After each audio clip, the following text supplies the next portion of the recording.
All right, all right, all right. Well, I mean, let me, oh, there y'all go. Um, yeah, okay. It's Friday. Hey, y'all. Brian, feeling pretty good about this week. Hope everyone has had a good week. Um, I don't, I, I know that there's a lot of folks out there probably aren't, and I recognize that, and I'm not bragging. I just, I've been at my current job for about a year and a half now, and this is probably the first week where I've actually felt like I don't suck. In this case, um, I joined this company midway through the pandemic, and um, it's nice to have management that stands behind you, which is, to be honest, it's been say it's been a few years since I felt that way. So they feels like they get it, and to a lesser extent at previous jobs, I think they've gotten it, but it was something where if I had to um, work to get them to understand this, and I think the talent pool that we have at our organization is such that they understand the problems in aggregate for security, and it's going to be a trudge. It's going to be an uphill battle, but I feel like if I tell them, this is all effed up, then they're going to be like, we get it. We're going to escalate. We're going to make it happen, which is something I didn't get a lot of in other orgs, not necessarily at Leviathan or where else, but I've worked at some good places, and I've worked at some truly heinous places, and this is probably on that further nicer area, surprisingly. So, um, but I hope you've had a good week, as best you can. I would like to thank. Oh, we've got, wow. Oh my goodness, we got a lot of new followers. Activate LA, I think, joined us and was talking to us on our last stream. NYCTOJ3Y. Knock Nicto Joy. Nicto J. Oh, I'm sorry. I'm old and do not get all the cool hip lingo, so I apologize for that. Mr. Ashley Ball, Shred Dark, Grave Atlas, and Shadow 242. So there you go. Thank you all for following. I am very pleased. I normally keep track of these things as I'm going through, but I had posted up on Twitter that we hit 2 million downloads for our podcast, which for some folks is probably doesn't seem like a lot, but for us it's kind of a big deal. I mean, we've been doing this for about 9 years now. We're not the most popular podcast out there, but we hit 2 million downloads at the probably the end of last month, or the first of this month and first of June. And yeah, I mean, the first million I think took us 6 years. So I mean, we did 1 million downloads in about 2 years, which is actually pretty good. Um, Even with the pandemic. So I was actually very pleased to see that. So, of course, we couldn't have done it without all of you, right? I'm very quick to mention that I, I I'm not listening to my own podcast 2 million times, or the number of podcasts 2 million times. The apologies here. Let me move my there we go. Move my mat here that I'm standing on. The podcast is only popular because people deem it popular, or they only deem it worth watching and will use their earballs accordingly. Thank you all to to everybody who's downloaded more or less our podcast over the years, and of course I can also do it without the help of Miss Berlin, Mr. Betcher, all of our moderators on our Slack channel and our Discord, and our longtime supporters, Matthew, Shecky, you know, uh, D Matthew, different guy, different person. We've got a ton of folks who've been with us since the very beginning in XVL who we've had on the show. There's a lot of folks. Jen Shear, benevolent troublemaker on Twitter, excellent person. One of the finest infosec hobbits you'll ever meet.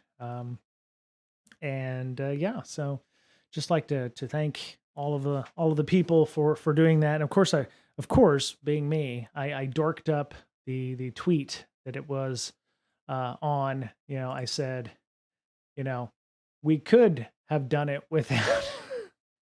So, nothing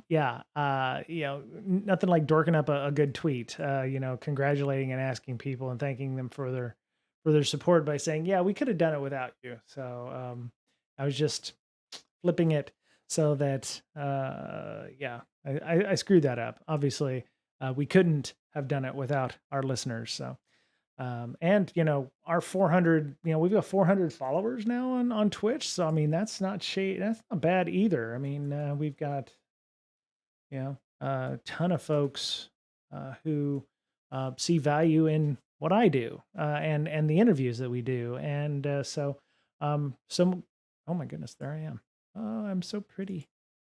Um, yeah. So, I mean, let me remove that, but we got quite a few people on there. I really need to post up our infosec campout on our dashboard here. I probably should do so. That way people can get involved with that. So, um, it's Friday, so we're gonna do a little bit of news. If you are hanging out, waiting for somebody else to come on and start streaming, I do appreciate you taking the time to listen. So this came in. This interests me because a lot of what I do with things like IoT and IoT security is predicated on um, having the ability to connect those devices to laptops, to other devices in your environment. And there's some researchers. I found this on uh, NetSec Reddit. And yeah, I mean, it sounds, to be honest, when I first read this, I was like, oh, that's not good, but it sounds worse than it actually is. I mean, I have been, uh, some of the first jobs and stuff that I did, for even PCI was locating rogue access points or rogue Wi-Fi access points using things like AirCrack or what have you. And you know, that takes some triangulation. It takes you looking at the RSSI, uh, the signal strength coming from the system that is beaconing out. So you'll get output on like what is it, AirCrack NG. I mean, I still have the alphas that I used to use for scanning these things. Let's go find a picture of output. There we go. So, you get, let me see let's see, screeny. All right, there we go. Open image in new tab. All right. So this is, somewhat recent. So you'd get, the output here, and these were the APs down on the bottom here. These were the APs that you would get or see in your environment based on the SSIDs. And Hibbits Biz. Welcome, Hibbits Biz. Thank you for following. Appreciate that. But yeah, so I mean, these are the access points that you get, and you go down here and you kind of have to figure out what is what, right? And the power in this case is what I would use to go and look around and see if a rogue access point was close, or if it was beaconing for specific things, like if somebody's iPhone was on at the time, it would say, I'm beaconing out looking for any of these APs or what have you. And depending on where you're at and what station it's connected to, so you could show, okay, if UDP is, let me see, E9A5. E9A5. Nope. I'm trying to find one that is associated with any specific station. 15CF. Anyway, so the idea is these BSIDs down here that my mouse is janking over here are connected to stations, which would be up here at the top, which would be access points that you'd be able to access. And part of the things that I had to figure out was, did somebody just walk up in here, take a D-Link, POS consumer router, plug it in, and hook up a network connection to it? Because, that's not good. Rogue devices on the network is never a good thing. So, ideally what you're trying to do is to find and keep those things off your network. So it would have to do regular wireless sweeps. And yeah, so I mean, it. I've been looking for Wi-Fi output for years. I mean, it's not hard. For triangulation purposes, sometimes you would need another person running AirCrack with a similar chipset and setup in another direction, and then you're like here and here and oh hey digital, what's up? Happy Friday. I love that BRAC digital warheads using our BRAC icons because digital is a subscriber. So I think you get special icons for that. Um, but you have to triangulate the signals sometimes. And after a while, you start seeing the same stuff over and over and over again. So it's like, oh, I know what that is, or I know what that is. Or, we were in a building with 3 floors. So, we started keeping track, and I would just do this from my desk. I would just sit at my desk and run Wi-Fi scan and then go, oh, okay, I see, the same 15 things over and over again. So when I went and did audits, I'd be like, okay, I know that this is the dentist down the hallway, or this is the financial firm that's on the first floor. These are the devices that are connected to that device on that floor, that kind of thing. And in my 3 years of doing the audits, I never found a rogue device. I even put a rogue device on, it didn't connect to the network, but I like plugged one in and turned it on, and, it didn't connect to anything, but, just so that I could test to see what I would see when I was looking at it, like AirCrack for audits and stuff. So anyway, just to say that, all devices send out output, or send out radios, or send out wavelengths, or radiate information, unless you turn it off specifically.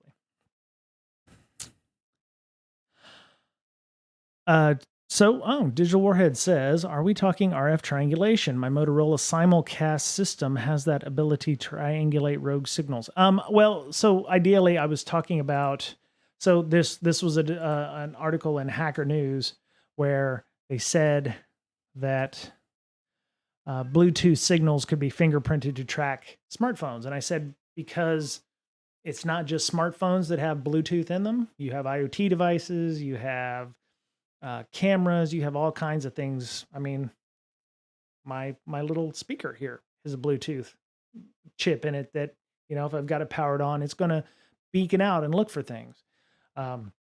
So they say new research by a group of academics from UC San Diego. What up, UC San Diego? Revealed for the first time Bluetooth signals can be fingerprinted to track smartphones and therefore individuals. Now, I read through this a little. I kind of I didn't read through it like really deep into it, but they were talking about imperfections in the Bluetooth chipset hardware. They're talking about fingerprinting somebody's phone. Now, the problem I've got with this is getting a little dry. So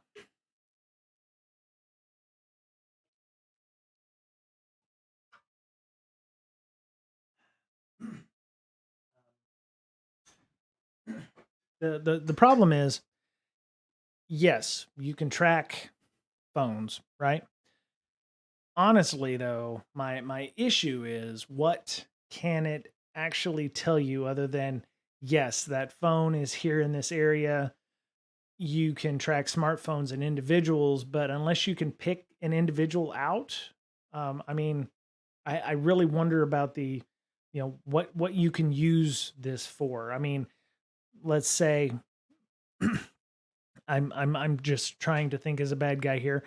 You're, this person is using. All right, so what we see is an M1 Apple. You got a USB wireless device with a dongle on it. It's probably a Bluetooth or an SDR board. They're scanning. Looks like they're scanning spectrum. They got a circle thing here that looks really, really nice. I'm assuming this is a picture so they can make it look pretty. So the idea is that they're able to, let's see, IQ offset magnitude, number of devices. So they're there's a bunch of interesting looking dots on here. So they say the identification at its core hinges on imperfections in Bluetooth chipset hardware introduced during the manufacturing process, resulting in a unique physical layer fingerprint. Okay, so it'd be like you make something by hand, right? You make 100 swords, for instance, by hand. Each one of those swords is going to have some kind of imperfection in it that is different from the other 99 swords. Unless you're using the exact same process every time, and actually you could be using the exact same process every time, but let's say the kiln or the anvil that you're using, after the 98th one is starting to deform a little bit, or maybe the oven that you're heating the metal in loses 150 degrees of temperature, so the tempering or the ore is not as hot as it could be when it was worked. So, the annealing process is off or something. You might make minor imperfections that will make a different sword every time. 100 of the same sword, but there'll be minute issues every time. So I think that that's what they're trying to show here. So there's a YouTube video. Let me see if I can play this without it being ugly. Let me used to track users. That is a conclusion of a team at the University of San Diego who presented their work at the IEEE and Privacy Conference in May.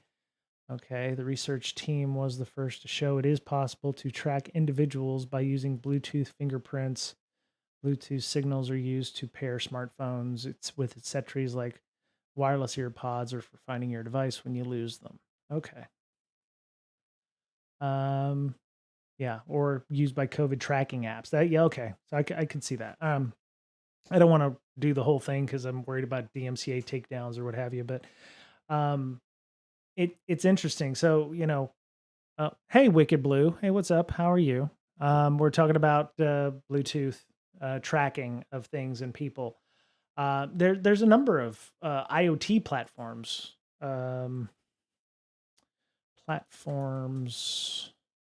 Bluetooth. I mean, you've got Bluetooth in your car now. Well, if you have a car made within the last, I don't know, my Ford Fusion hybrid was a 2010 and it had Ford Sync, which is the audio program. So I mean, they have Bluetooth mesh. Oh, see here's Williot. I think we've talked about this one before. It's a platform for farm to supply chain stuff. So you've got tractors with Bluetooth in them now. You've got devices. I mean, there's even talk about putting tags inside of boxes that Walmart might ship, or the pallets that like is being dumped out, those fruit pallets that are being used there. Get the hell out of the way. So yeah, each one of those pallets would have an RFC chip. Oh, see, there you go. So each one of these, and you'd be able to track based upon where that pallet is and when it gets delivered. And it's a huge deal, right? So I mean, there could be a need or a use for that. But yeah, this is not new. People being able to use Bluetooth for tracking purposes.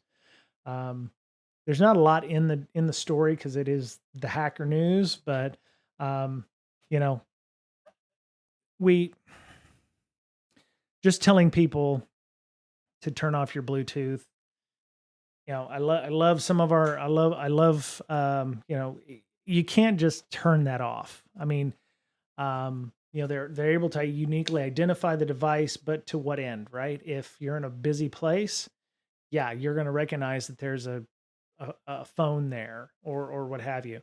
Um, it's going to be hard to actually track people other than yes, there is a unique fingerprint and really I could see this being used by potentially uh little off topic. Did you know the federal government mandated backup cameras in every vehicle since 2019? It's no longer a feature but a requirement. That's pretty cool. I didn't know that.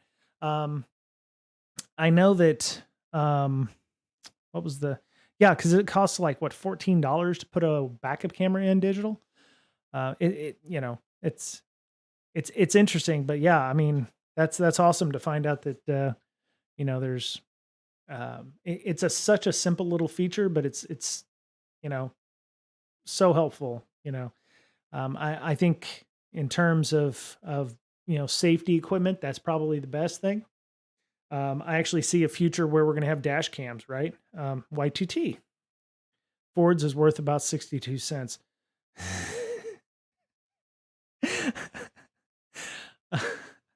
Is that Y2T? Is that because their cameras are pieces of shit, or is because it's a Ford and it's a piece of shit, or both? Hot garbage. My problem, I have so my Tesla. I love my Tesla, but it always seems like the cameras are put in the exact same place where the water will get on it, right? I'm driving, it's rainy as shit. I go to back up and the camera looks like I've got a blur filter on it or something. I'm like, "Ah, great. What do I do? Do I get out and wipe that off?" I still, I'm old. So I lived in the before times when you didn't have cameras everywhere. So I don't have a problem with like, putting my arm up here and leaning back, you know, and backing myself in or I have to back into my garage because that's the way me and my wife have situated our cars. But you use that side mirror to figure out exactly where you're gonna roll right up against the door, the garage panel. Yeah, yeah, rookie. What do you just you just put it in reverse and you just kind of keep backing up until you hit something there, Wicked Blue? I don't know. Um, yeah, real four corner cameras. Oh, that's nice. Oh yeah, I use the mirrors. I actually like using the side mirror because if I don't, when I back in, the door post for the garage is like right here. So you get it just right where your car is going to just slide right through, and then you kind of stick your front end out so that you don't hit your mirror, and then you swing it back in. I actually got pretty good at that. I've been doing that for the past 8 9 years. So, um, but yeah, I I think I really think this Hacker News article is a bit of a non-article, though. YTT, I use my modded FX4 for what you're supposed to use the Raptor for. I don't know what that is. FX4? I'm assuming a camera of some sort. Oh, okay. There you go. What? You put that in your car? Oh, your truck. Oh, okay. Okay. Oh, yeah. Okay. Oh, Raptor Light. Okay. I see. Okay. Yeah, yeah. See, Ford FX4. So yeah, you get. Yeah, I don't. Yeah. Um, but yeah, I think some of this is a bit on the clickbaity side. They can be used to track self smartphones, but unless you actually want to track, a ton of people, I will get an FX4. I'm not paying 90K. Yeah, not for a truck. I mean, I paid 58, I think, total for my Model 3. Only because, I wanted to have a car with all-wheel drive, and they didn't have any EVs that had all-wheel drive at the time. So I needed something to, get my ass out of snow if I had. But yeah, I can park on top of your Model 3. That's fine, YTT. You'll park on top of my Model 3 once, and then I'll get a new car and get a an S or an X or something like that.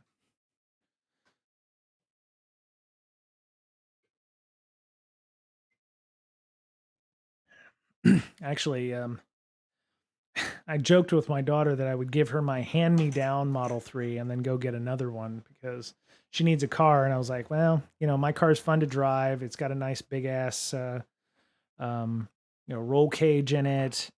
Either that or we're gonna get her a Leaf, which, to be honest, the Leaf feels a bit coffiny to me, and I really worry about the safety on one of those Leafs. Yeah, I would. The Lightning looks very beautiful. I like the idea of the Ford, the Lightning. So welcome to Car Talk. Uh,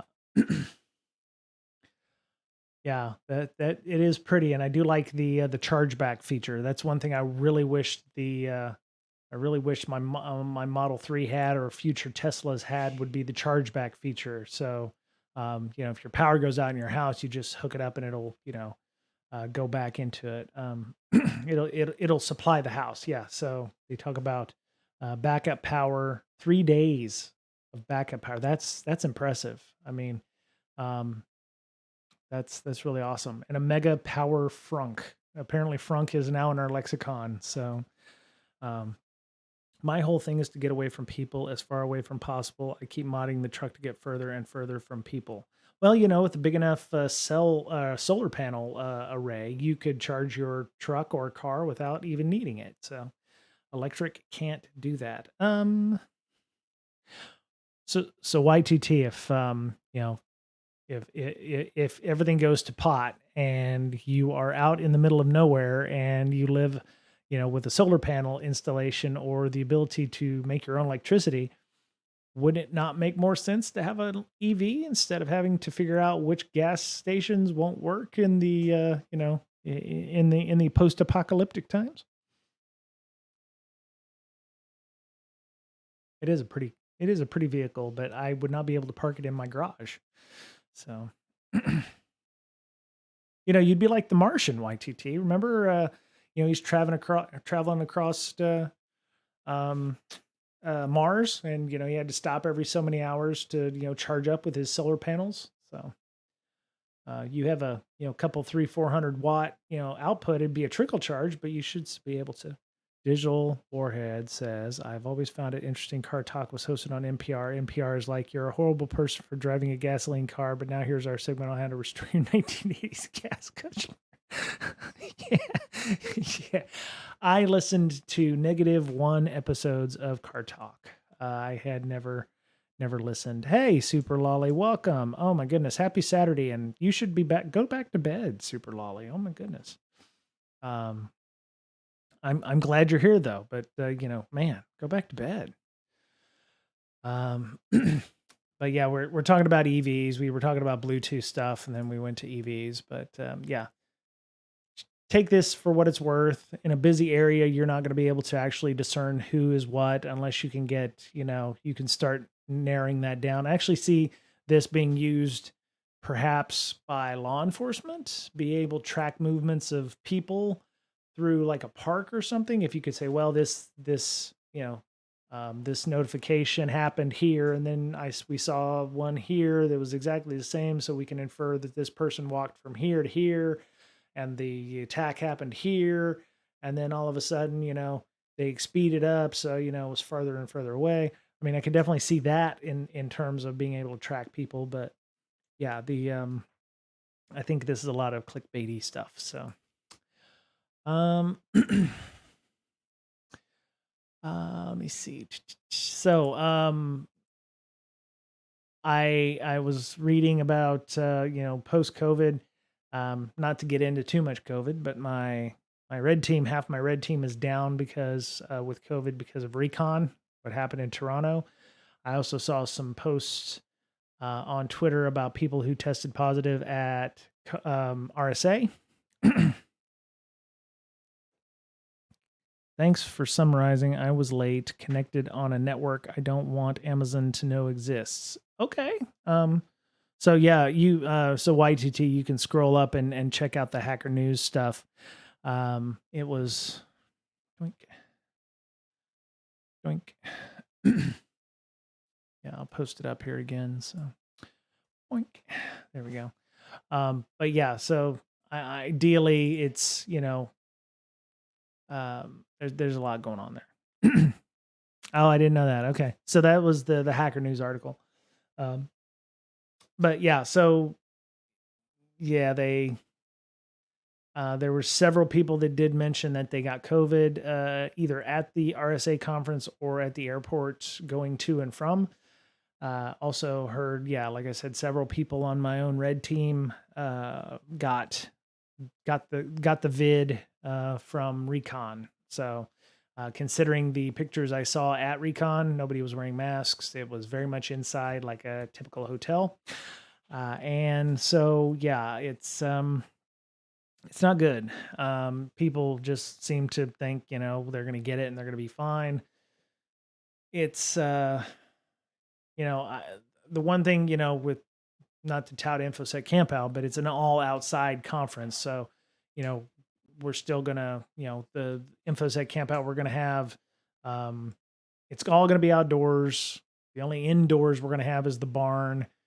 I feel really okay with, you know, still having it right now at the end of August. But if you want to wear a mask or something and you're attending, we're not going to stop anybody from doing that. And depending on, yeah, YTT, I can't guarantee that I haven't had it, or if I've had it, it would, it disguised itself as like my sinusitis that I have. I'm, I'm still wearing my mask in restaurants and stuff when I remember it. Still keep mine around when I go into Starbucks and what have you. I I worry, from a risk point of view. It's like, I'm somewhat healthy, but I also know that I'm, my early 40s and um, don't it would be just my luck to be, wow, he was so healthy. Can't believe something like COVID took him down. That would be my epitaph. Really, it'd be like, oh my God, he was so healthy.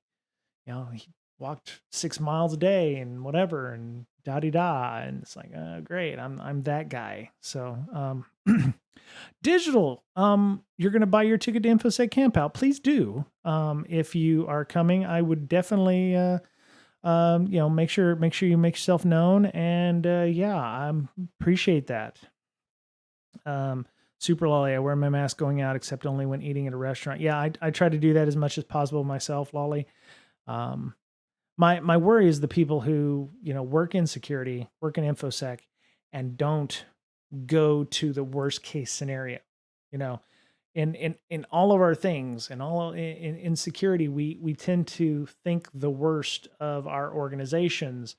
But when it comes to us, we don't do that. Or, I don't say we, but there are a number of folks out there that think, well, it's a laissez-faire kind of thing, right? They don't apply the same type of risk analysis to their own personal risk that they do to the company's risk. And I find that interesting. Um, it's almost like they value the company and their job more than they do themselves. And that bothers me. And it's along the same lines. Most of you are young and are going to live forever. Fuck. You kidding, YTT? I gave that up a long time ago.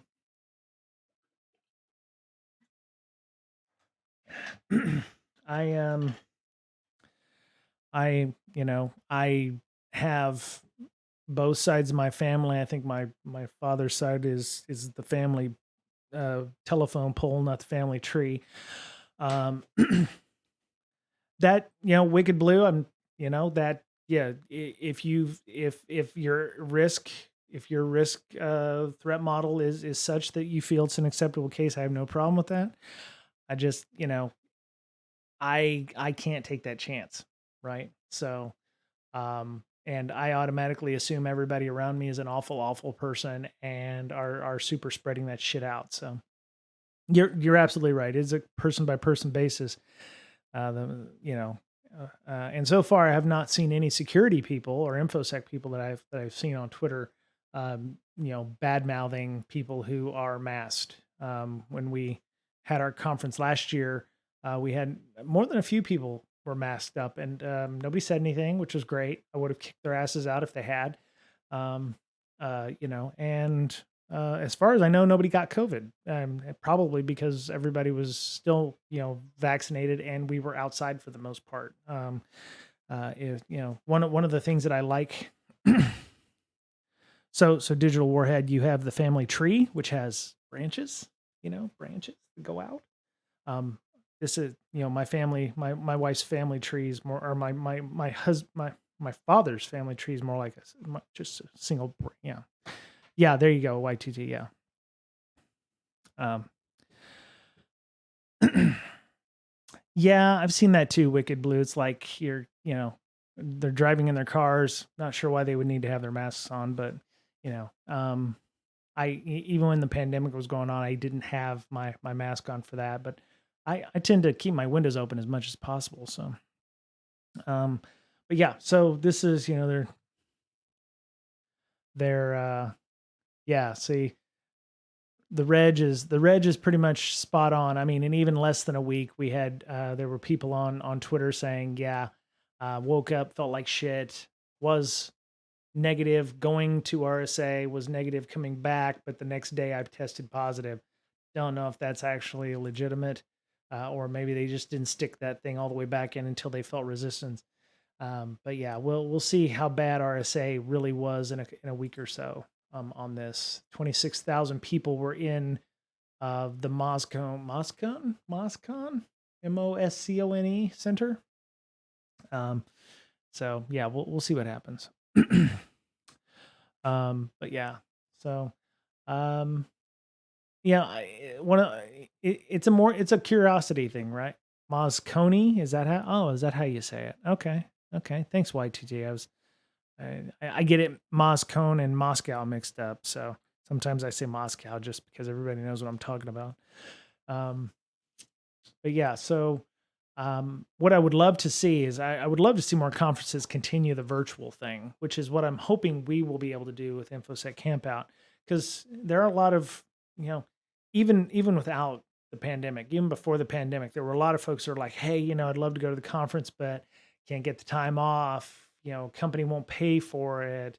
Would really love to come and hang out, but I can't do X, Y, and Z. And I was like, conferences need to do that. And I think that's where Iron Geek and others came up, and had a good idea where they would record the talks and you could get them on, Iron Geek's site or on YouTube or what have you. I don't know why, but they seem to have forgotten that there's a good majority of InfoSec people that cannot afford or have the time to take off to go do something that isn't family related. Like when they go on vacation or their company makes them burn vacation time to go to conferences. And that's bothersome, not being able to go and do educational events. Yeah. To be fair, how many people actually go and see the talks at these things? Nowadays it's more like everything's just lobby cons. So I actually told a friend of mine, I was like, conferences just should call them what they should be. It's like come and hang out with people and network, and don't do the talks con or something like that. So, but yeah, we'll see how many attendees show positive in the next weeks or so. A recent study by UT showed the indoor events are still risky, but it appears many are ready to get out there again. See you in Vegas. I'm not going to Vegas. So, but yeah, so let me see. I really, I thought it would be a more busy Friday than what it is. So, oh, yeah, time-based SQL injection finder. Oh, somebody should probably tell him Jeeves is taken, right? Um, we're not going to Vegas this year because of the price. Oh, that's interesting. So Wicked Blue, are you in the United States? Because or in an area where you might not fly to Vegas but fly to Seattle instead? just a thought there. You're not, we're probably cheaper than Vegas. Just saying. Not saying. I'm just saying. I'm not saying it's the same experience. No, but if you just want to, oh, see, there you go. Orlando Airport. See, you fly from Orlando to Seattle. You know, take a, get a rental car or something and Uber it up or what have you. Seattle's lovely in August. Just saying. So, let me see. Uh, exploration of the dirty pipe vulnerability with debugging step. I go for the after parties. Well, we have the best after parties. We all just sit around a fire and tell stories and laugh and do s'mores and stuff like that. So, yeah, digital. You're absolutely correct. I think we got almost 2 inches of rain up here in the Snoqualmie area where I live. You don't have the Lilac Festival around that time. Look, I can, I'll just get some Bath and Body Works lilac spray if you want, stank all over all over the campsite or something. I can just spritz it, in your general direction, figure out prevailing wind patterns in the campsite. Um, you know, spritz some stank. Oh, I don't know. Lilac Festival. Lilac Festival. No, that's in Rochester. There's one in Spokane. Lilac Festival. Seattle. Okay. Squim has a Lilac Festival. That's not what I don't think that's what we're talking about here. No. It's in Spokane in May. All right, so that one already happened. Squim has a lavender festival, not a lilac festival. Ooh, that's purple, y'all. Yeah, I don't know of a lilac festival, so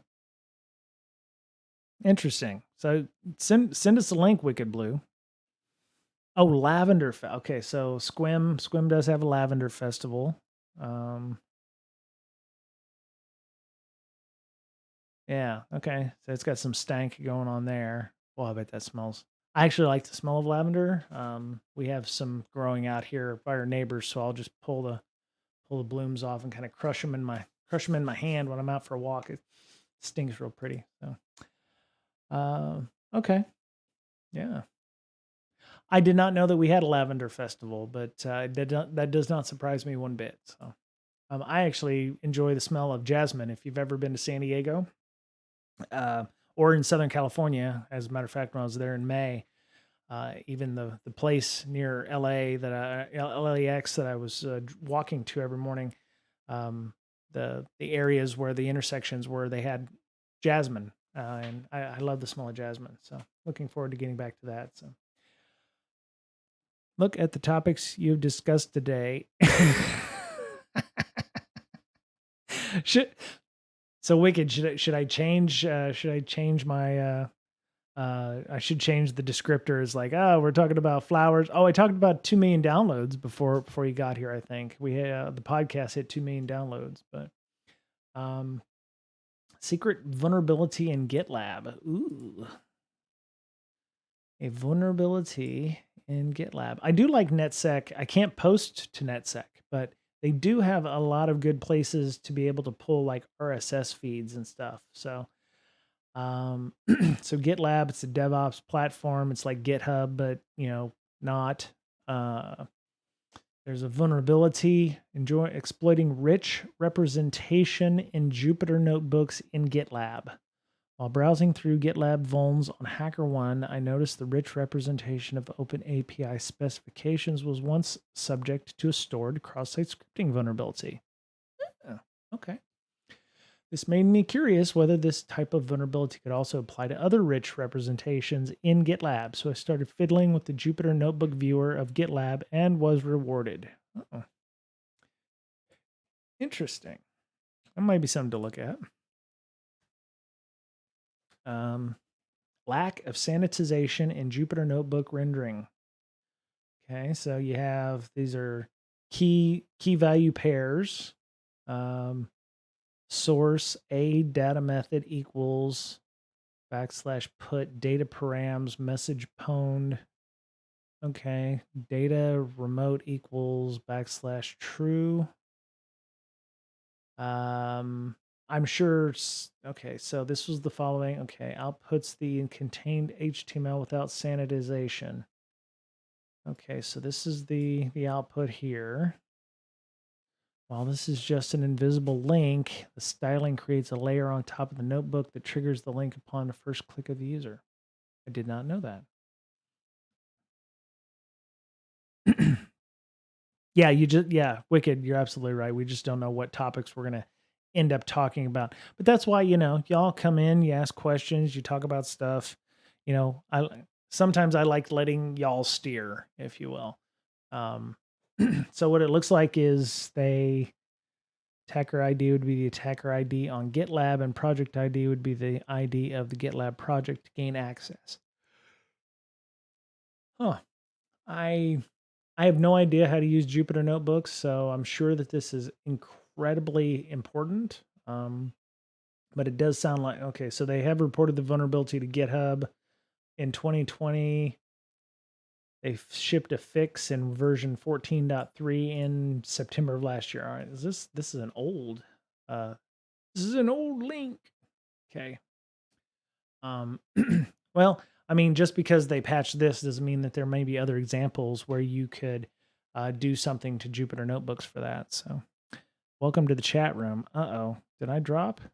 Y'all let me know if I dropped because it just said welcome to the chat room. I don't know what that means. All right.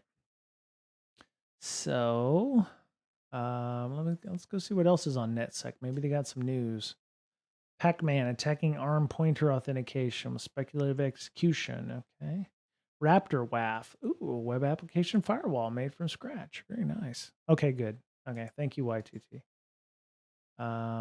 Interesting. Funny thing is, there's already a WAF called Raptor. We used it in the Navy. I believe it was Symantec product called Symantec Raptor Firewall. It wasn't a WAF. It was actually a firewall. So this is interesting. So if you would like a WAF firewall built in C, you might want to take a look at that.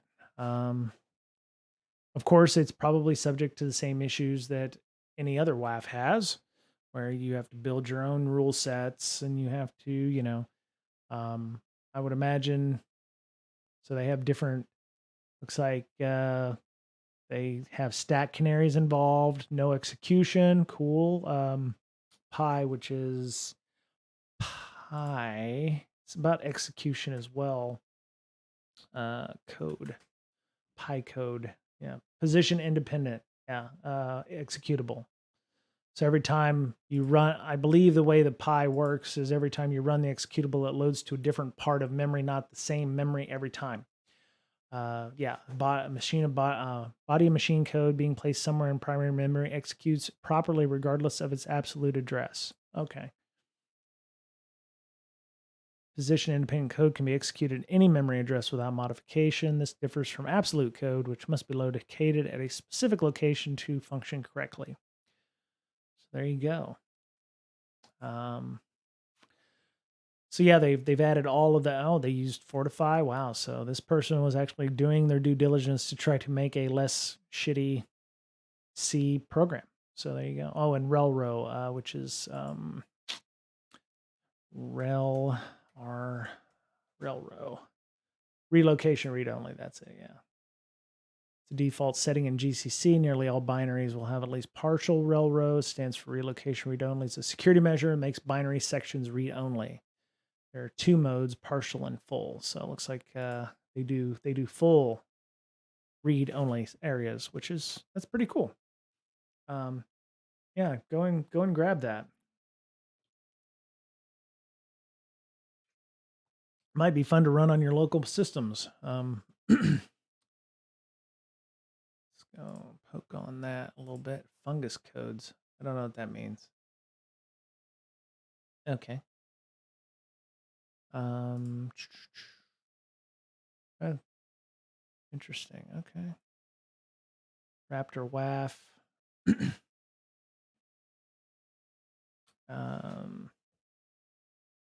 See, IDA plugins. Oh, for those of you, speaking IDA reverse engineering, Tanisha is, we're going to be meeting next week to talk about our reverse engineering course. We're gonna walk through a session 0, just me and her, setting up the lab and getting everything working. If y'all are interested in joining us on that, I think the first session is going to be on the 28th. We'll have at least a month's worth of content before I go on vacation for a couple of weeks. Going to Europe, and I don't know what my internet's going to look like there. So definitely not on the cruise ship. So, but Monday, 13th, round about this time, Jay Beal, one of our friends, co-founder of InGuardians, very excellent pen test company, is going to come on and talk to us about Kubernetes security. So if you've ever wanted to ask questions about Kubernetes, he created Bustacube.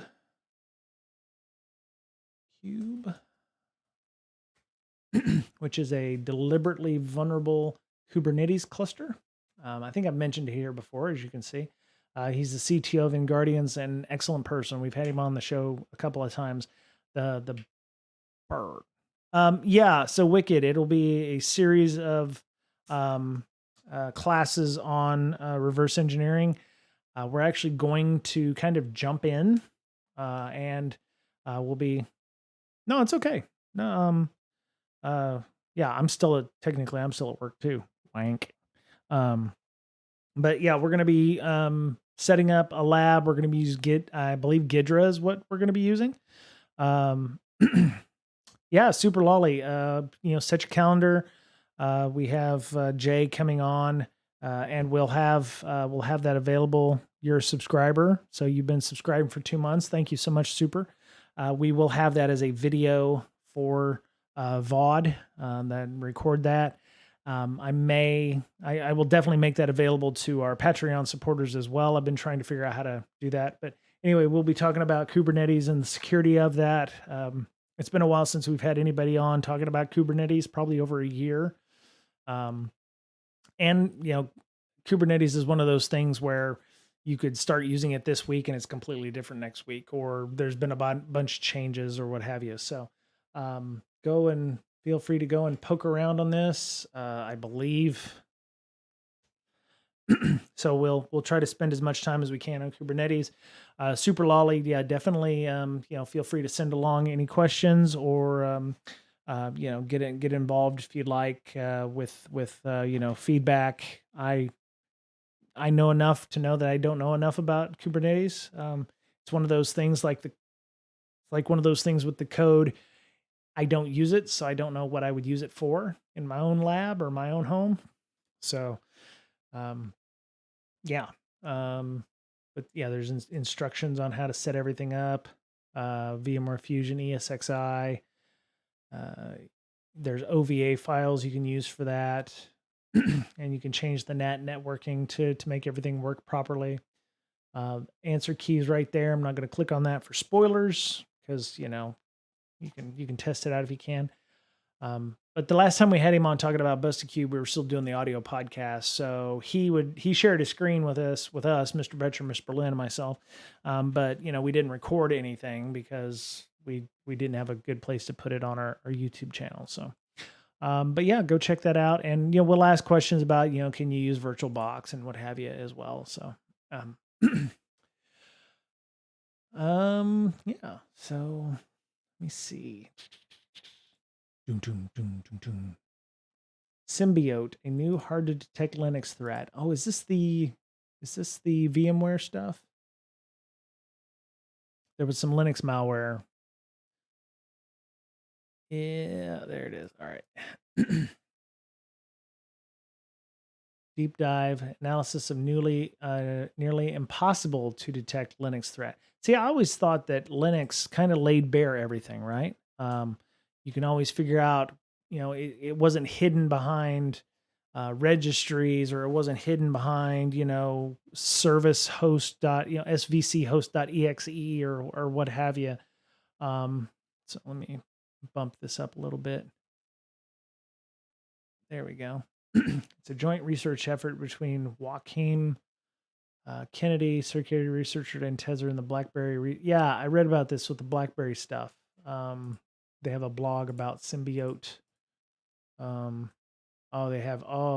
You can definitely tell that their graphic artists had fun making this. Yeah, their graphic artists were like, yeah.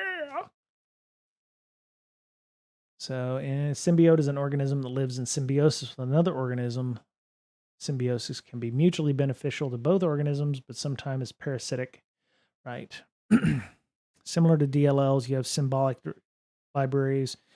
The kernels are designed to have drivers injected on the fly. Yeah, no, I mean, yeah, that makes sense. And you have like was that preload LD or whatever? There are ways to inject shared objects or yeah. Oh, LD preload. My bad. Okay, so I hadn't gotten down to that point yet. Shared object library that is loaded into all running processes. Instead of being a standalone executable, okay, it's a shared object file. It parasitically infects the machine. Once it has infected all the running processes, it provides threat actor with rootkit functionality, ability to harvest credentials, and a RAT, so remote access capability. So they detected it first time in November 2021. Was written to target the financial sector in Latin America. Malware infected a machine. It hides itself. I'd be interested to see, and I hope that they've got that down here where they say it hides itself.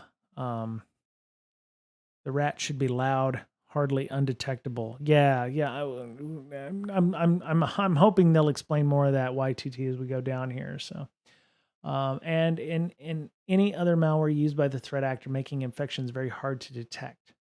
Performing forensics may not turn up anything, since all the file processes and network artifacts are hidden by the malware. This blog almost feels like it was written as a precursor to somebody going to DEF CON or Black Hat. We want to tell you almost everything, but we can't really tell you everything because then we won't get accepted at DEF CON or Black Hat. Since it's extremely evasive, the infection is likely to fly under the radar. In our research, we haven't found enough evidence to determine whether it is being used in highly targeted or broad attacks.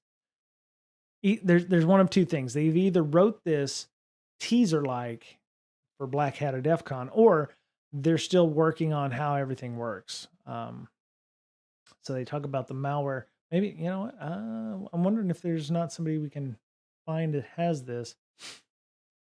In addition to hiding its own presence on the machine, hides other files related to it. In the binary, there is a file list that is RC4 encrypted. When hooked functions are called, the malware first dynamically loads a libc, then calls the original function. This logic is used in all hooked functions, as an example shown in Figure 2 below. So I'm assuming that since they're showing this little thing here, if the calling application, so this would be JNE. Okay, so JNE, what's a JNE instruction? See, this is why I want to do the reverse engineering course with Tanisha, because I understand what move is. Jump not equal. Oh, there you go. Thank you, YTT. See, you should be doing this show, not me, YTT. You're very far better than I am on this. I understand like what push and move is, and sub, and there's a couple other things. It looks like this is a 64-bit OS because it uses RAX, RAX. So those are like 64-bit equivalents. And here's the call sim RC4, so it calls it 9.2. So but yeah, this is one reason I want to kind of get a better understanding of how things like Ghidra work, and analyzing malware, because I'd love to be able to understand this better. So just like when we posted the first part 1 of our discussion with John DiMaggio, in part 2, I think I asked him, I was like, why do people want to analyze malware at home? Why, what's the impetus there? And he's like, it's just like a puzzle, right? Domains hidden. Scroll down to domains hidden. Oh my, there's a lot there. Did I miss it? Let me see. So, okay, so they're giving you a jump by jump here. So load ether frame into the packet header. So, okay, jump if it's not IPv6. Okay, jump equals RO. Okay. Wow, I like this. This is the kind of analysis I like because it just tears it down. Short jump if a TCP. So, it jump equals. It's pretty nice. Also ports hidden. Okay. So this is a pretty decent write-up. So far, anyway. So kernel uses extended Berkeley packet filter to allow packet filtering based on rules provided from userland process. Filtering rules provided as a bytecode that the kernel executes on a virtual machine. This minimizes the context switching between kernel and userland. Okay, stupid question. What are you looking at? Oh crap. I'm fucking. I hate that. Sorry about that, Wicked Blue. My bad. Okay.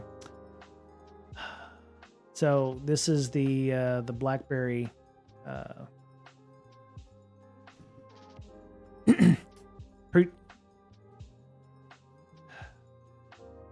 I've got to work on that. I got to work on the movement stuff. Yeah. So yeah, there's that'd probably be why I lost half my viewers in the last 20 minutes. So this is the BlackBerry article. So in the future, some of my regulars, if you notice that I haven't switched over and I start talking about news or some shit, just let me know. Okay. Appreciate that. Thanks. Love y'all. I do. So yeah. So we're they're showing the symbiote evasion techniques. So they remove names entries based on names in the list of running processes. Remove symbiote from output. So they list SO dependencies with LDD. Remove to and from specific ports. So I guess these are all the ways that you might check for it, like TCP packet capture or UDP. Inject code into BPF to drop traffic on specific ports. Hide names, files based on names. List content directory or directory content.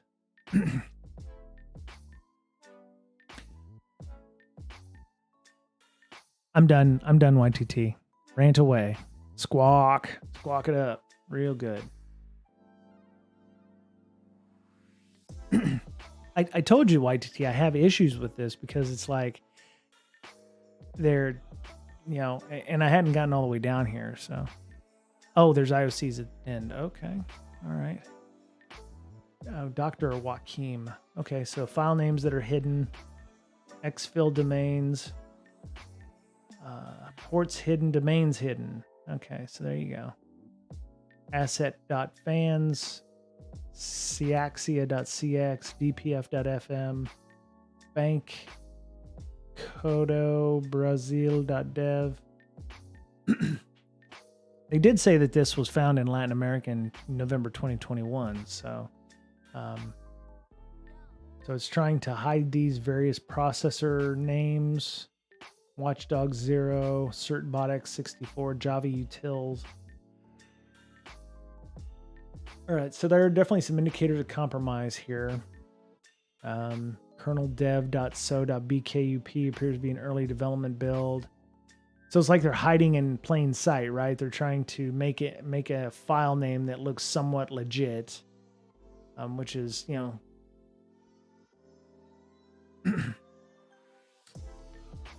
ITT's furiously typing. First, why the heck you letting your server's phone out to that garbage? That's a good point. Well, YTT, we've had Mick Douglas on the show more than once, especially right after the Ukraine war started.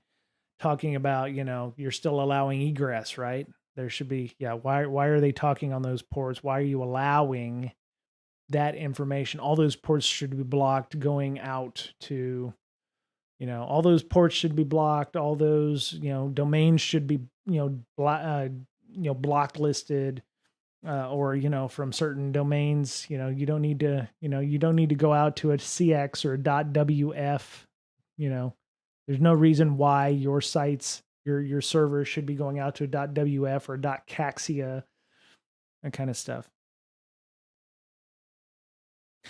Right, YTT. You're absolutely correct.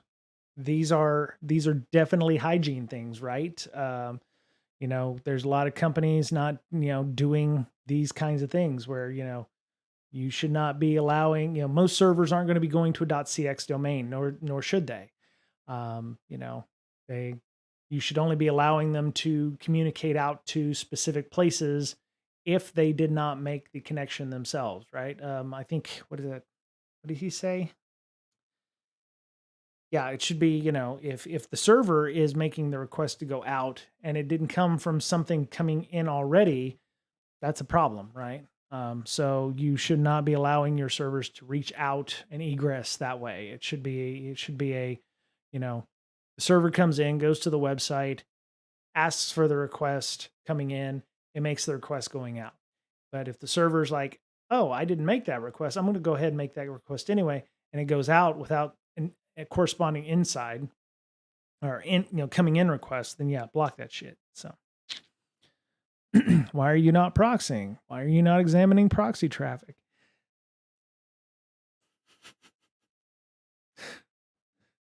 YTT's got fire. She's got fire. Yeah, I mean, you're absolutely right, YTT. This, and everything that you're saying, no, don't be sorry. This is 100% correct. This is everything that you mentioned here is exactly what organizations should be doing, and they're not doing that. And, to be fair, it doesn't cost anything to do anything you're doing here except the time and effort to set that up.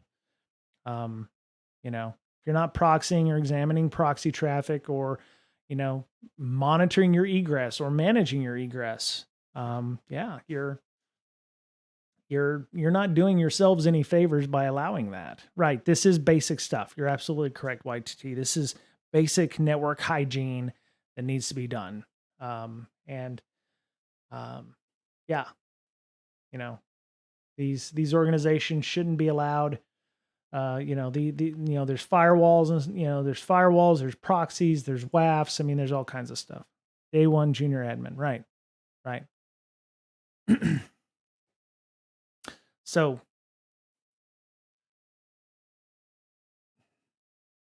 I think YTT, I think this goes along with how we hire too, right?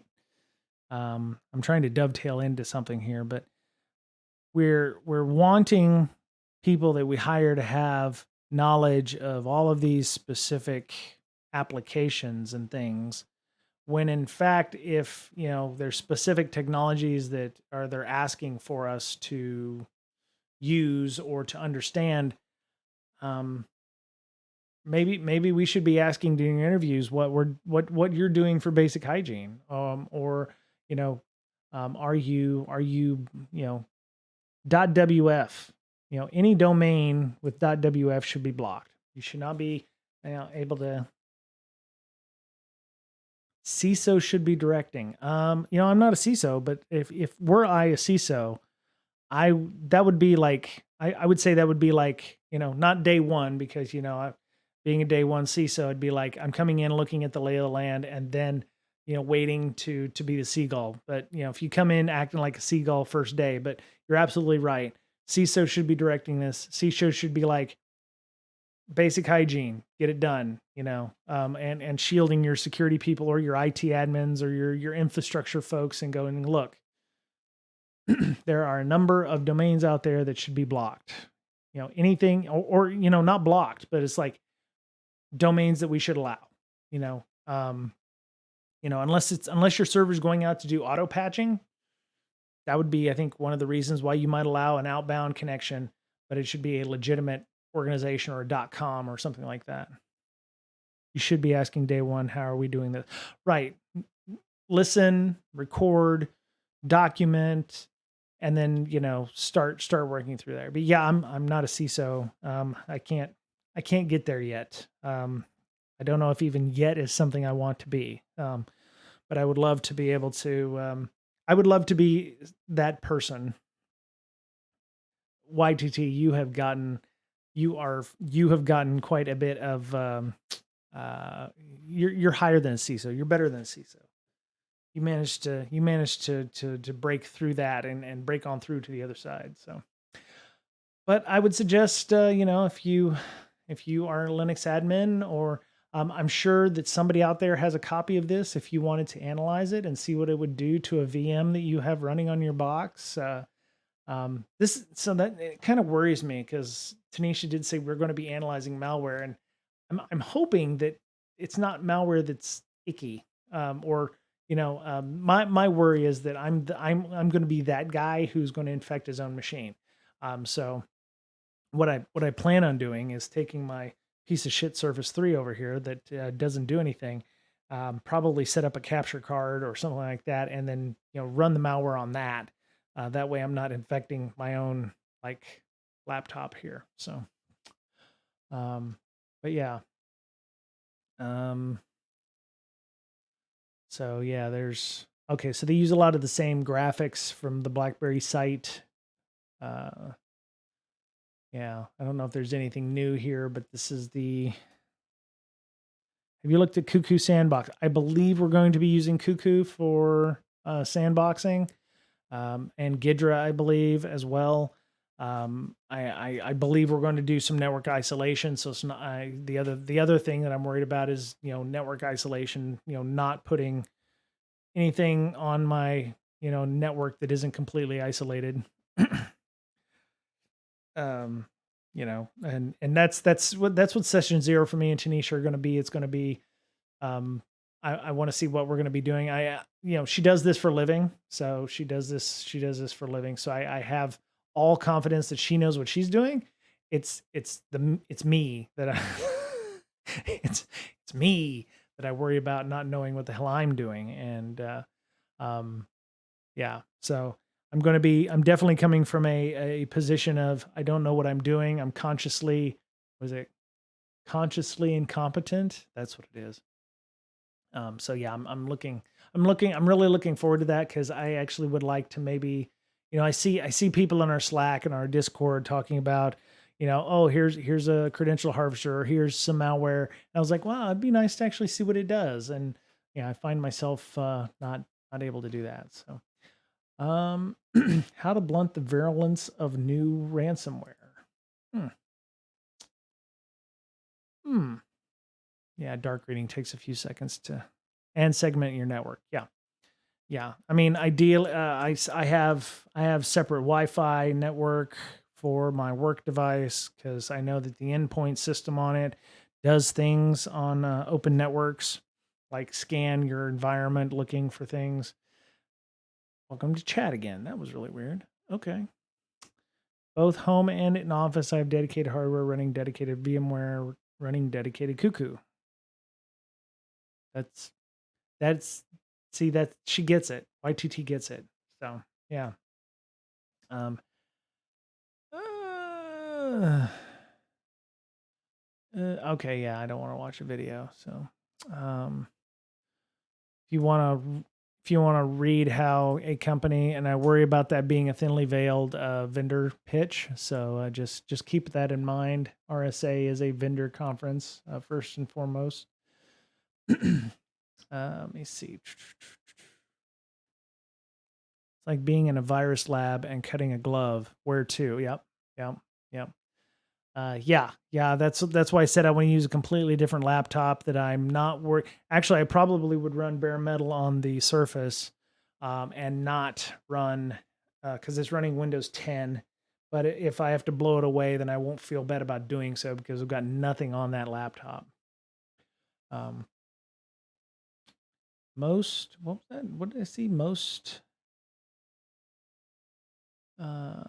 security product buyers aren't getting promised results. Okay, yeah. So what we're getting now is like the post RSA discussions, like RSA panels. So I don't know if y'all had seen. I'll talk to Miss Berlin, but she did a panel on zero trust on Monday morning, and then she spoke again on Tuesday night. I'm hoping that we'll be able to get her on in the next couple days here to talk about her experiences there.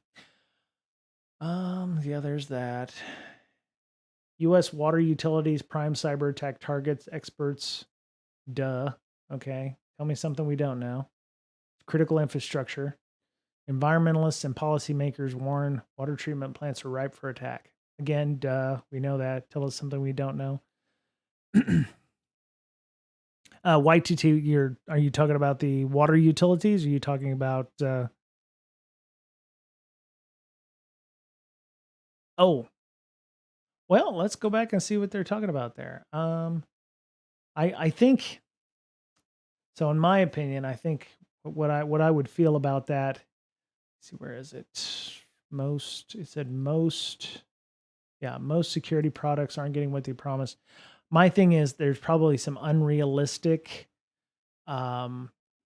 unrealistic expectations coupled with bad marketing and salespeople who will promise that it will, secure your entire environment from buzzword, and yeah, we'll promise you that it's going to do X, Y, and Z in 6 months, and it doesn't do that shit. Let me see. Istari led the panel and study. 90% of the people I spoke to, again, I don't know how many people he spoke to. He just says 90% of them. So if he spoke to 2 people or 3 people or, 5 people, then security technology are buying from the market, just not delivering the effect the vendors claim they can deliver. Okay. So um, you're talking to salespeople who earn a commission, right? So, they're gonna tell you it will, slice and dice and, name your firstborn, whatever, and everything's going to be great. If you buy a blinking box and don't tell it you don't want it to phone garbage domains, that's on you. Yep. Well, even though you bought it, you can get your money back, right? Um YTT, you have a bit more knowledge in that side. Um, uh, Wicked Blue. Usually, when you buy a contract, you really would have to show like. I don't think you get a money back guarantee. I don't think they work like that. At least not in the ones that I have dealt with. Usually, what happens is you get on the call with the vendor and they try to smooth things over. They'll give you another year. Yeah, you're stuck, right? And the longer you keep it, the more likely you will be unable to change to something new. Um, True story. I was working. I was working at a company doing some vulnerability management stuff, and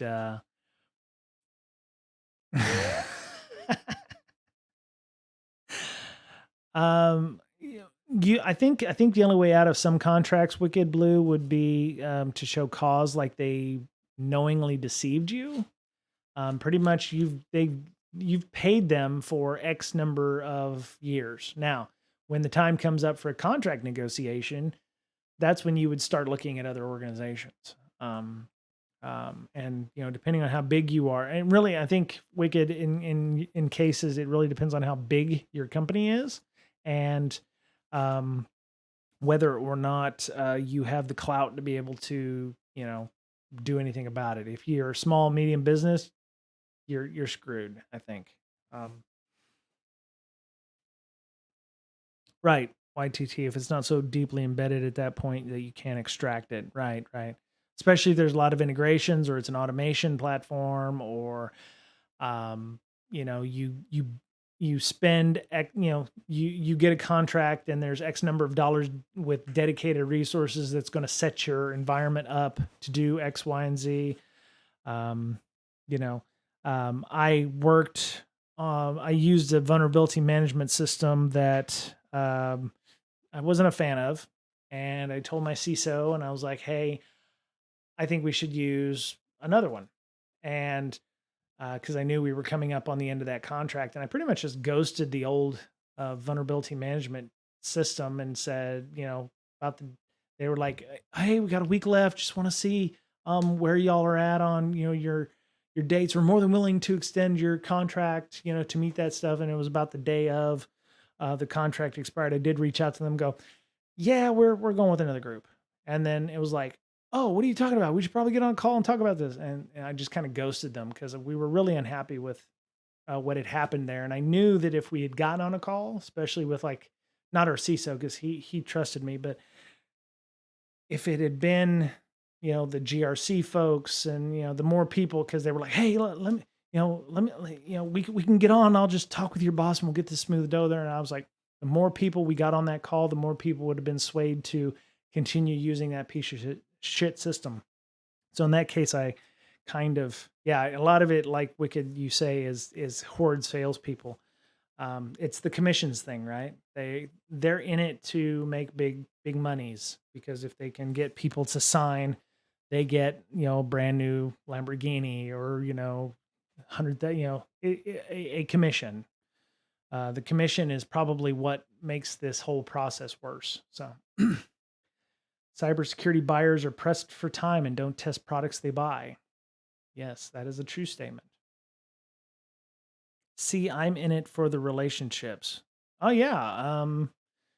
So Wicked, I will tell you, having listened to salespeople talk, your company is nothing but a logo that they can put on their website to get other logos to join their website. You're pretty much a notch in the headboard. They don't give a shit about you. So I just want you to know that, Blue Ninja. You're going to leave the money on the dresser, and then they're going to start carving another notch on the headboard. They don't call you by name. You're just a logo. I just want you to know that. That's how they feel about you, whether they tell you that or not. That's what it is. Vendors are under pressure from investors to get products to market quickly, and from sales and marketing teams to make aggressive claims. Yes. Yes. Sales is going to tell you that it will, drive your car for you. Oh, I apologize, Wicked Blue Ninja. I'm sure there are exceptions to every rule. I will tell you that. If you're in it for the relationships, I applaud you for that. But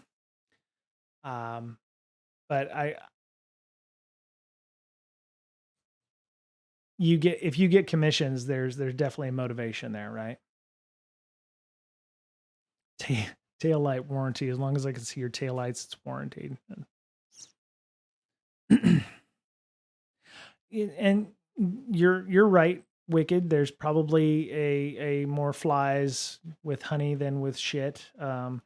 Unfortunately, in our world, in the infosec selling world, there's obviously a lot more bullshit than there is honey. And especially when sales and marketing people, the first thing they run out the door with is, hey, look, we're in the upper right quadrant on Gartner, or hey, Forrester's gotten us a new, we're in the top of the shit for the Forrester wave or whatever.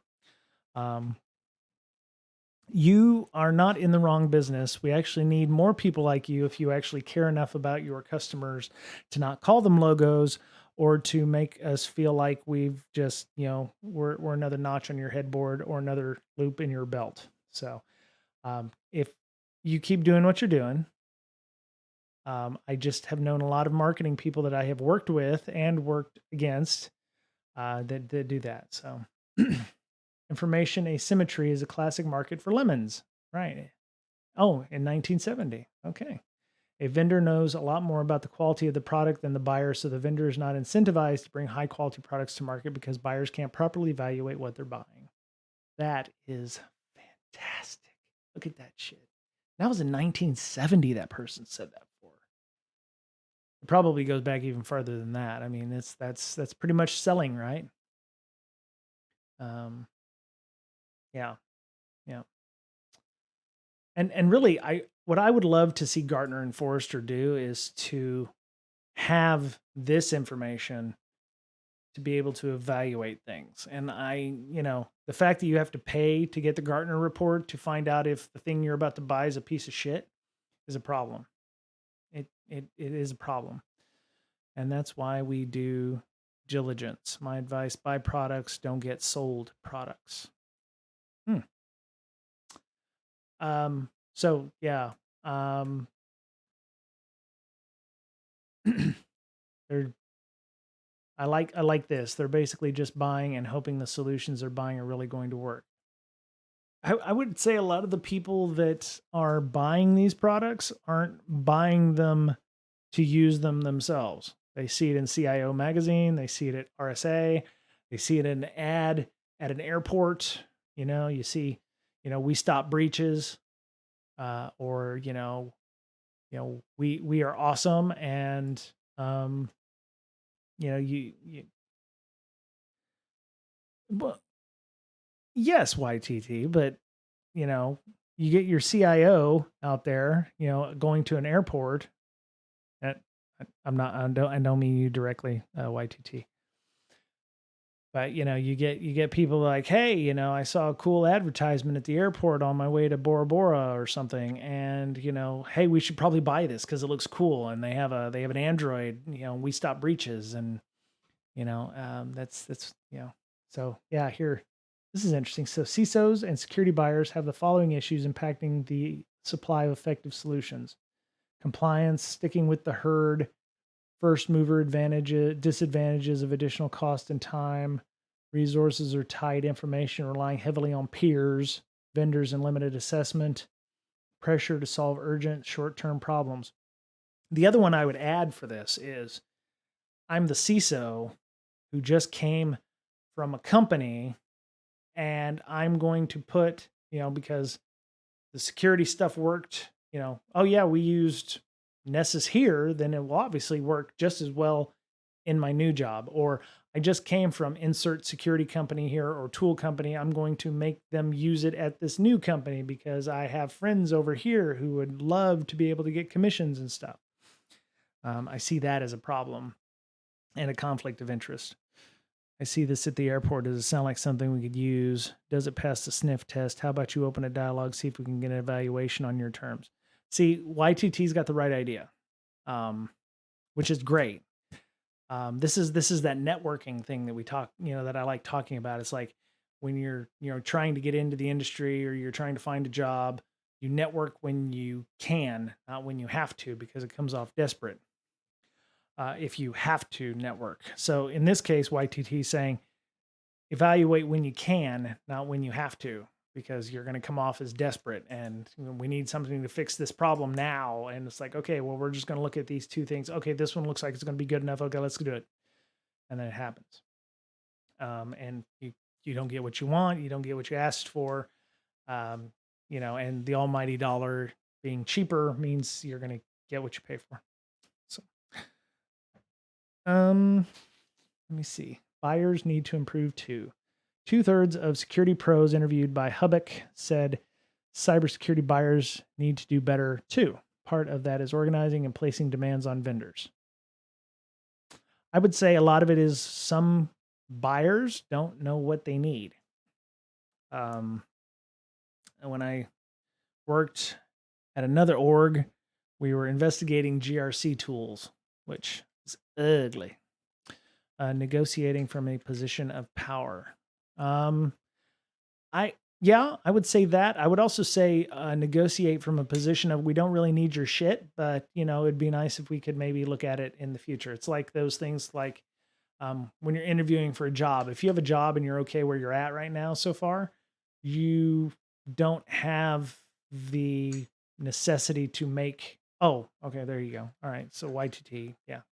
I don't need this job. I'm just, here to see if you're actually going to give me something that I want. Oh, okay. You surprised me. I'm going to go ahead and do that. I think we rarely make.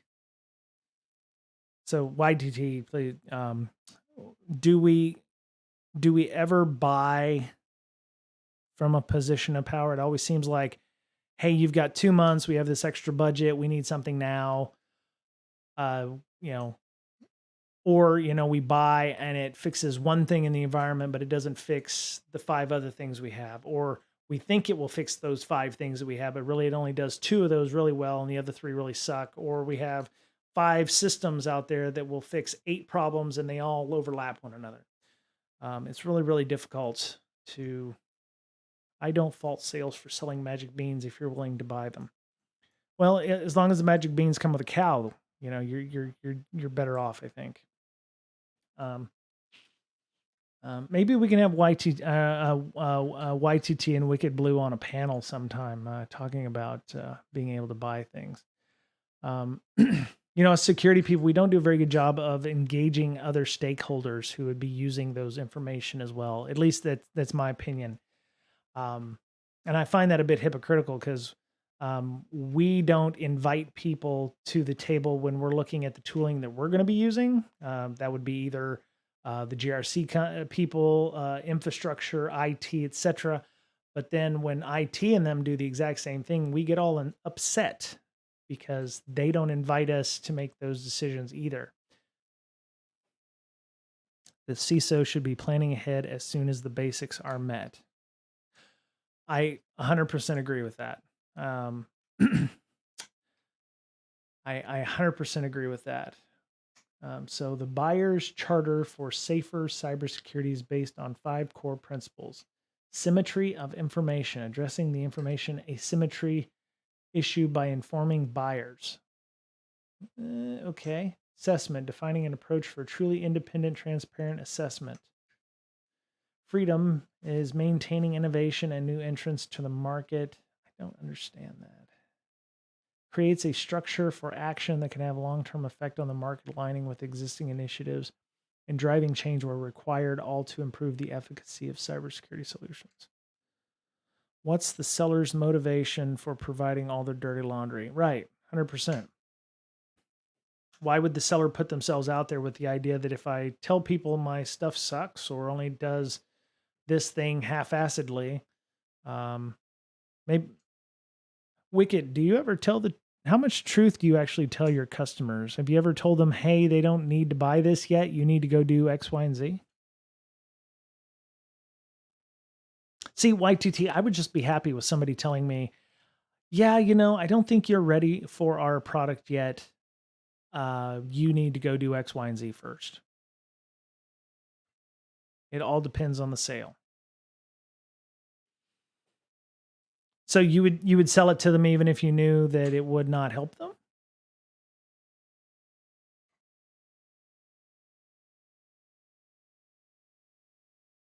Hmm.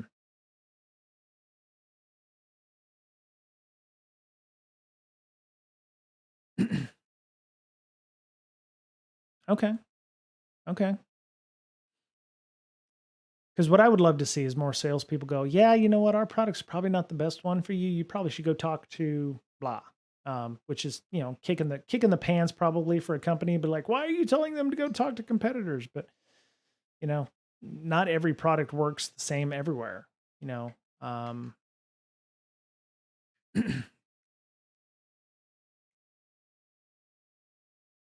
defining cybersecurity product efficacy.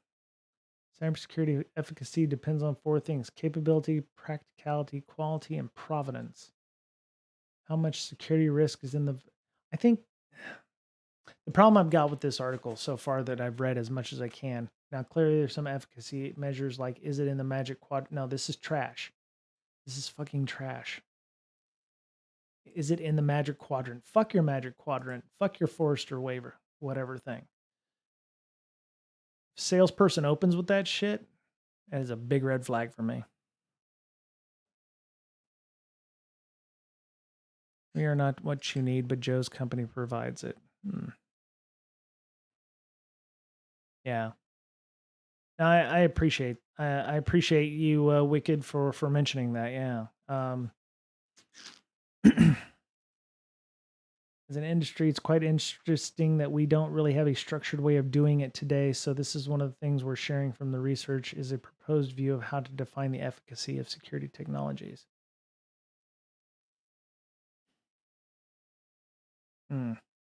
Yeah, I mean, security, we can't interview and hire properly. Why do we think that we can actually buy technology properly?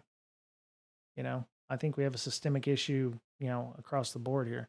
And then they talk to their friends and they say Wicked helped us. That's actually, yeah. Define properly installed. Are you what? Huh? Define properly installed. Not. I'm scrolling back up to see where properly installed might be in the chat. Oh, every org will be different. Yeah. Oh, box one capability. When properly installed and configured, how well does the solution deliver its stated security mission? Is it fit for purpose? Right. Right.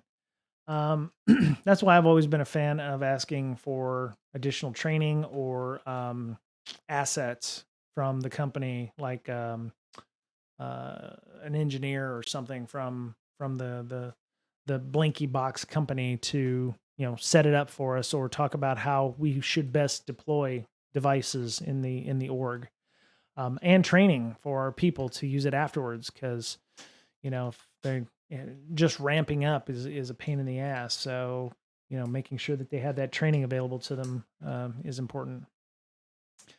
How well designed and built is the solution to avoid vulnerabilities and negative impact? Right, right, yeah. YTT, yeah. Buying X number of hours of engineering time.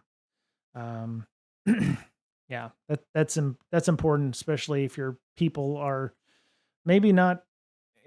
I wouldn't say experienced, but maybe they don't have any experience with that technology. You're gonna need somebody who's going to be able to teach them that stuff. And you know, I'd love to see documentation, but that's just me. So, all right. So, eSecurity Planet. There's the link to that. Y'all can rail against that a little bit more. um, yeah, that was a weird article, but um, yeah. See, we're getting all the RSA articles, like mitigating the security skills shortage.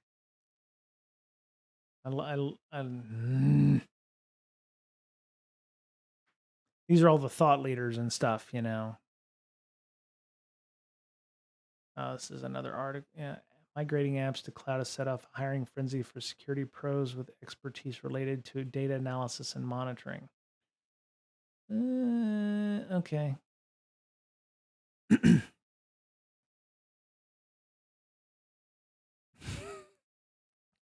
I'm going to allow YTT's post. There we go. If it doesn't live up to what you wanted, I figured there was a way out. Yeah. Your company, so Wicked, your company may supply in their contracts a way out, but it has been my experience, take it what it is. Once you've signed on the dotted line and paid for it and the check is cleared, you are pretty much screwed in terms of being able to get your money back.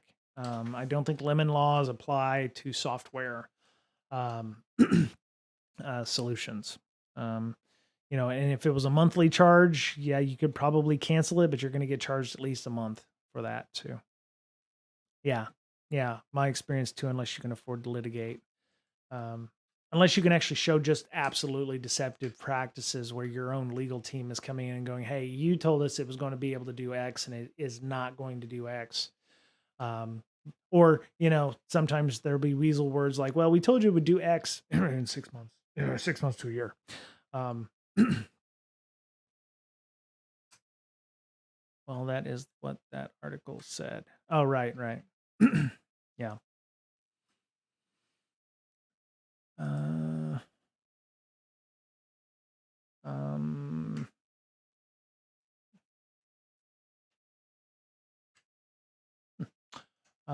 yeah. Yeah, I mean, it's hard if you actually don't have the technology, right? Now back to the day you take the sales guy out behind the shed. Right. Yeah, I mean, it would be great if people actually told you what the peccadillos of their their systems are. But again, I'm going back to they have a vested interest in closing that deal and not telling you anything that's going to jeopardize that deal. Um, and until you can, get rid of the whole commission based selling, I think you're going to continue to see not every company like Wicked. You seem to be the exception to the particular rule right now, but there are organizations that you feel dirty by just having bought their product, and Oracle comes to mind. But yeah, if you're at the point where you have to actually entertain talking to Oracle or IBM, I feel sorry for you. Let me see here. What else do we have?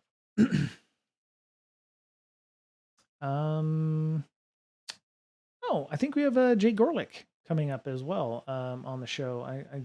I remember RSA, and I think I had reached out to him on Twitter, and I think I need to get into the cyber sales industry now. No, you don't. No, because the problem is the only companies that are in cyber are the ones that I'm talking about. Now, if you sell widgets or you sell something other than vulnerability management or GRC tools, stay where you're at, because it sounds like you're doing your company a credit. So, oh, I saw this. Yeah, I saw this M1 chip has a vulnerability that can't be easily patched. Pac-Man. M1 chips have been found to contain hardware vulnerability to be abused to disable its defense mechanisms, one of its defense mechanisms against memory corruption. They found a way to bypass the chip's pointer authentication, a security mechanism that tries to prevent an attacker from modifying memory references without being detected. That's interesting.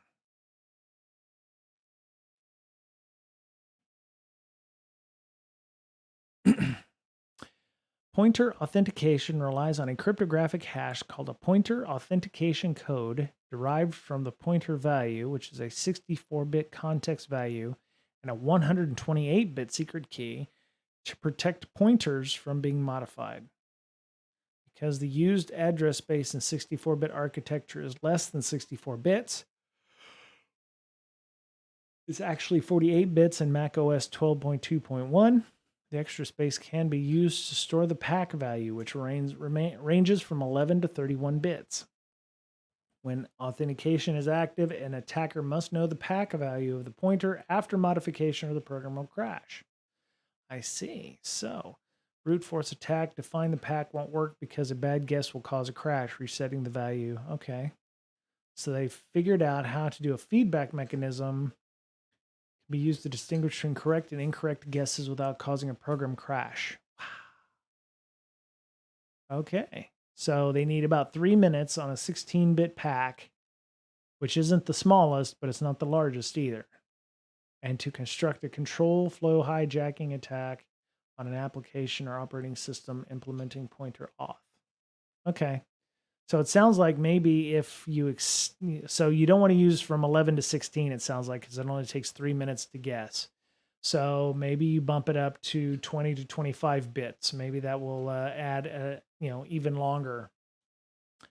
Wow, arbitrary kernel code execution basically gives you unrestricted access to the device, and the attacker can do whatever they want. In essence, they've gained root.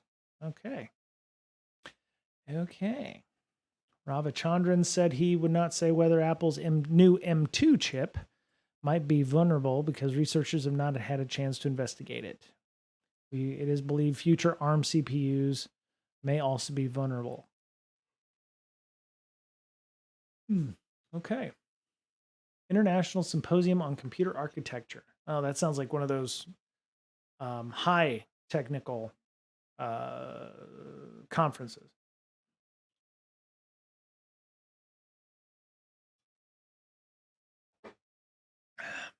Interesting. Let me see. Emotet variant spreads via stolen email credentials. Hacking groups quietly spied on their targets for 10 years. Well, that's a long con, isn't it? Oh my goodness. Hackers crafted social lures and used a fake removable device to trick targets into installing malware. 10 years. Researchers have discovered a stealthy espionage campaign by a most likely China-backed hacking group targeted government, education, and telecoms since 2013. Group relied on users' familiarity with the Windows folder icons and the File Explorer interface to dupe victims into running malicious executables. Dubbed what? Akin? Aquin? Alquin? Alquin? I don't know that word. By Sentinel Labs. Okay. Prime targets were Asia Pacific region groups, including Australia, Cambodia, Hong Kong, Singapore, and Vietnam. Wow. Okay. So they used these vulnerabilities, office flaws. Okay. So let's see. What's this one? So these are the list view to tree view, and tree view to ActiveX controls. Okay. So these were common controls in Office. All right. Wow. That's old. Wow. So that means they've had persistence for at least 10 years. So that's interesting.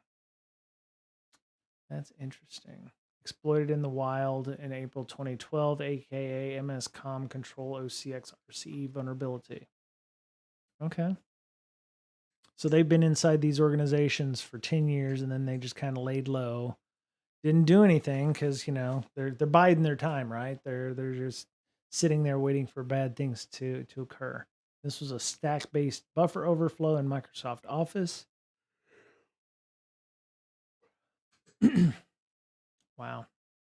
Makes you wonder how many other this is low and slow. So since 2018, the group has used fake removable USB device shortcuts as the initial point of infection.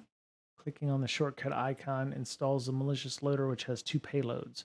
First copies all malicious files to removable drives for spreading on a network, and the second is an encrypted backdoor that can create a remote shell, upload files, and download files to the attacker's C2, command and control. Wow. All right.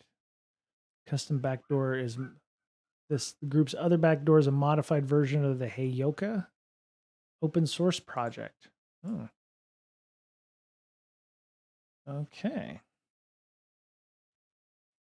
Heyoka are thought of as being backwards. What? Okay.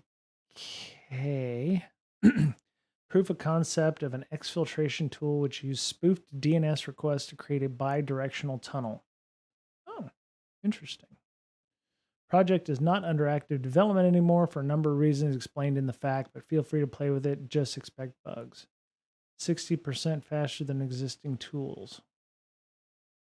How do I get Heyoka to run? Why? Okay, well, initially the idea was to create a stable tool that could be used by pen testers in very difficult data extraction scenarios. However, shortly after releasing the alpha, life got in the way, and we ended up working in different companies with little time to keep working on the tool. Okay.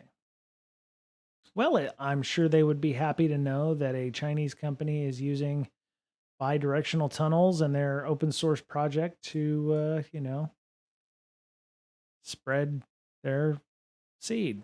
So they got paid and left. Yeah, or they said life got in the way. So yeah, they took a job that took up too much of their time and they stopped working on it. Yeah. Yeah, there's plenty of research that can be done on data exfil via spoofed traffic. Yep. That's unfortunate. Yep. But yeah, they released an open source tool that's now being used by bad guys. Yeah, obviously it works wicked, and like they said, there's a lot of bugs in it, but maybe this APT crew here has fixed those bugs for them. Bug fix as a service. You imagine being the malware crew that is sending pulls for fixes to your stuff. Hey, we found a vulnerability in your stuff. We can't exfil when we're owning up banks. Let me see. Finding vulnerabilities in IDA plugin. Yeah, we're so the RE class is going to be using Gidra, not IDA. I was like, I was worried about the costs of people doing that stuff. Send me some of that Bitcoin you got. Yeah, yeah, exactly. Well, yeah, if I was the open source developer, it'd be like, send me some of what you've lifted. So dog walk O-Day patch. Ooh. So Microsoft didn't patch this what is dog walk? I've not heard this. What is that's what they're calling the diagnostic tool thing. Okay. I didn't know they called it dog walk, so there you go. Dog walk, path traversal. Who's giving the patches? Let's see. Who's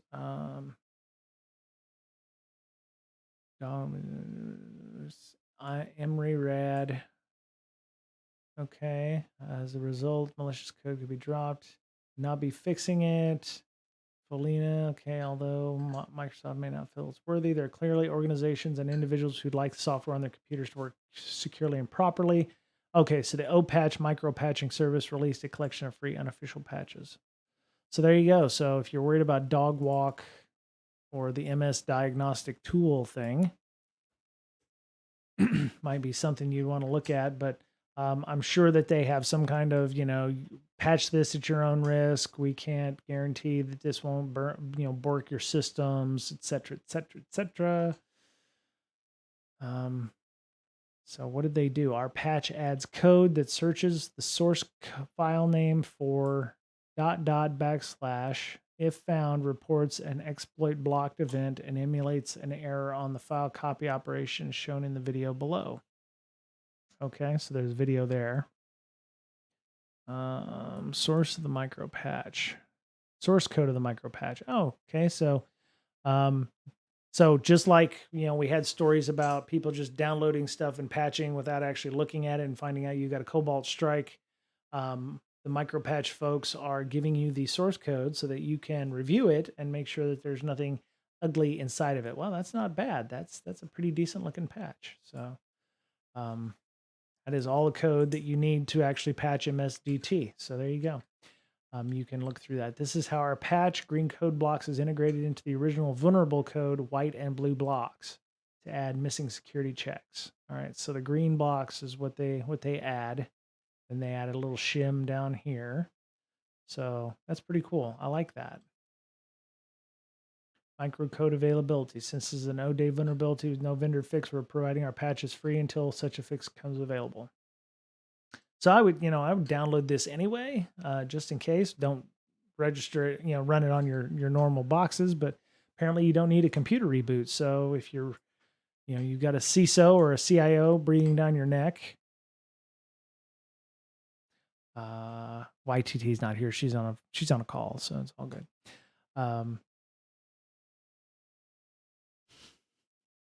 I'm waiting for her to comment. Grab this and it's pretty cool. Okay. I think that's worth a follow. I think I'll do that. All right. We also encourage security researchers to privately share their analysis with us for micropatching. There you go. All right. I think one more discussion here. Oh, is this RSA again? Yeah. Okay. Yeah, that's the other thing about RSA. The reporters were all there, so there was no real stories, so they had something to patch. Chrome 102 patch updates, high security vulnerabilities. Weakness discovered in kernel protect. That's Pac-Man again. Researchers block 2 million extortion emails daily. Wow. Okay. Wow, that's a lot. Phil Muncaster. Security researchers are warning users to be on the lookout for extortion scams after revealing they block millions of emails each day. Proofpoint claimed in a new blog post it blocks 1 million extortion emails every 24 hours. Wow. It's pretty good. Some come in the form of some sextortion theme. Hacker claims to have a video of the victim watching porn and threatens to distribute it. Okay. Well, if that gets people, Wow. The thing is that's I don't know how they get so successful in doing so. It's just unless they're actually doing that on work machines. And yeah, don't surf porn on your work machines, people. That's why I have a second machine right here when I'm at work. No, I'm just kidding. Um, Researchers assess with high confidence the extortion branch of the BEC taxonomy would not be as successful as it is today without cryptocurrency. Yeah, I could see that. In some cases, crypto wallets themselves are targeted in credential phishing attacks. Yeah, me too, Wicked. I get that in my email inbox, spam. I actually was going to tweet out today that my deleted items and my spam folders are actually busier than my inbox. I have a lot of I had a lot of rules at work, especially that go directly to deleted items, so I never see it in my inbox. And it's usually stuff like sign up for, these digital warhead. Hey, everyone knows you're supposed to watch porn at work on your phone. Duh. Oh. Well, if I was in an office, maybe. The thing is, though, you're going to be using the work Wi-Fi to surf porn on your phone. I don't know. Don't know. Unless you have 5G in your offices, which, anyway, it's neither here nor there. Don't surf porn at work. Nothing good ever comes of that. Um, wow. Okay. Well, you know what? It's funny you mentioned that, Wicked. My wife had mentioned that she had gotten how did that go? She had gotten a notification that a post of hers on Facebook had been flagged, and when she actually went to the link that they had mentioned in her timeline on another device, she didn't just want to click on the link. She's married to me, so it was from like 7 or 8 years ago, and it was a very graphic image that she did not put on her Facebook timeline. And she didn't remember putting it on her timeline at all. The only thing I could think of was perhaps she had posted a news article or something, and the preview picture got hijacked or something like that. So like, like you post this link to me in extortion emails and you see this little digitized envelope thing. Now, in 5 years or, somebody figured out how to overwrite this picture with a different preview image of something that was graphic or what have you. It's the only thing I could think of that would cause that to be, but yeah, it's interesting. The big, somebody logged into my Facebook. She changed her passwords when she got that email, because either it was legit or it wasn't. But yeah, it was a little odd. She does a pretty good job of, keeping track of that information. Um, so I want to be back on tomorrow because I think I figured out my RPG issues. Yeah, you don't know what that's going to be. Yeah, yeah, Wicked. In 5 years, somebody could, hijack a domain and everything that you had updated is, was different. So, yeah, I figured out the RPG stuff. I don't think I'm going to use all of the transhumanist stuff. I've been looking at Traveler quite a bit, the different versions. The game, so the other night was pretty much me just finishing up the Fate character sheet that I had, which, working on the solo side here. But, I have a lot of Traveler books as well, in both Drive Through RPG and buying them from other places and finding them in other places. Anyway, I have like the GURPS Traveler series on E23. Of course, I'm a man whore for Drive Through RPG, so I have a ton of the Traveler stuff over there. But there's some things that are out of print or not available on either one of those sites. Sometimes they can be found.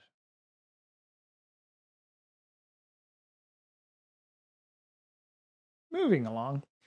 I like some of what they were talking about here. They have, wouldn't be using their character generation, but like, looking up sci-fi corporations for, for company names or something. I like the idea of the mega corporation, which Traveler has a lot of in there. Um, yeah. It sucks, Wicked, because every sci-fi setting has something I just don't want in the setting. It's like everybody has to be a member of Firewall and the transhumanist stuff. And it's like, why do they need to be part of a secret organization or some shit like that? It's like, why can't you just be? So I was looking at implementing some Traveler stuff, also some cyberpunk stuff. I think cyberpunk, it's not 2020, but it was something else. 101 corporate. Yeah. Yeah. Oh, cyber. Yeah. This stuff. Because so they have like various things, different upgrades for your body. So I was looking at various, cyberware in this case for how to upgrade your body, for instance. Making it possible to do additional bits here. So, um, but yeah, creating different names. I have an idea for an overarching concept. Aren't all those systems ultimately just guidelines? Are the no, absolutely not. Y2T. First rule of fun is to use what you like, right? So, but yeah, I thought maybe tomorrow I'd get on and we'd go through some of the setting. Something I'd like to do. Maybe if whoever joins me tomorrow, they can help out build out the scenario. I'd already looked at potentially finding ways for the audience to help out in the solo scenario, like if you cheer 100 bits or something like that, then you would be able to give me a +2 on my fate rolls, or you could also cheer 100 bits and maybe give me a -2 on my rolls, or given enough bits, or maybe you subscribe or something like that, or you upgrade to a level 2 subscription, you might be able to create a major fact about the game. So like, um, there's a space station orbiting Jupiter. That may be a major fact that you could create, or something like that, or maybe somebody from history that has changed something. Nothing earth shattering. It'd be like, you can't just say, well, all of a sudden now there's an infection on Mars or something like that. Or, you give me enough bits to cheer with, and you could create, a plot line or something like that. Well, Y2T, if you had time, playing solo and playing with two people with no DM is pretty much the same thing. Everything that I've read here is like, if it's just you and one other person who are playing, you can use the Oracle and kind of keep each other honest in many cases. Time tomorrow, I'm going to say probably around this time, about 3 o'clock, going to about 4:30. I have to drop my daughter off at a friend's house at 3 o'clock or 1 o'clock. So, get back on tomorrow about the same time. So, um, and it's raining again. So, yeah, I'll post it up on the system. Future corpo and ruin my whole pretend life. Oh, yeah, I can see that. Yeah, but so yeah, I mean, there's a lot of. I found this site. I've actually had it bookmarked for a while. Sci-fi ideas, Android name gen. I mean, it has a ton of stuff like Android name generators. I like these generator websites like spaceship names. So some of these are pretty good. The Vengeance, the Yorick, Fresh Bellerophon. They have a number, not just sci-fi, but fantasy stuff as well, like Fantasy Town Generator, random flag generators. Ooh, that might be fun. Okay, that's not okay. Oh, there we go. So, you might use some of these for corporate logos, or, something like that. Um, some of these are just test patterns, I think. So, um, yeah. Yeah, some of the, starship names from Star Trek. There you go. The Havana, the Horizon, the Kearsarge, John F. Kennedy. Yeah, some of these are just actually names of things. Eagle Valley. Oh, that one's nice. The Earhart. Oh, very nice. Okay. Ooh, cyberpunk female names and names. Organa phasers. Maybe? I don't know. Cathode 9. Okay. GPT-3 would be a good for ship name. Right. Okay. Well, Wicked, have a good night. Yeah, see you tomorrow. I think I'm going to drop off too. YTT, as always, thank you so much for coming, hanging out. I'm definitely going to have to figure out. So I have my Stream Deck and I did not click the overlay. Yeah, so I'm definitely working on that. Oh, thanks to DZE64 for following. I appreciate that. I think we're up like 399 followers. We're like one away from the big 400. So that's pretty awesome. Thanks to DZE64 and Hibbit Biz. There you go. So yeah, thanks everyone. I'll YTT. Look at you. So see, with 100 bits, you could actually give me a +2 or a -2 on my next roll. So, that would be how I would do that. Or, for, 200 would be like an automatic success or an automatic failure, if you will. So something I'm thinking about doing to help let people, get involved more. So, all right, everyone, have a good day, and hope there's no earth-shattering vulnerabilities before the weekend starts for us. So have a good day, and we'll talk tomorrow.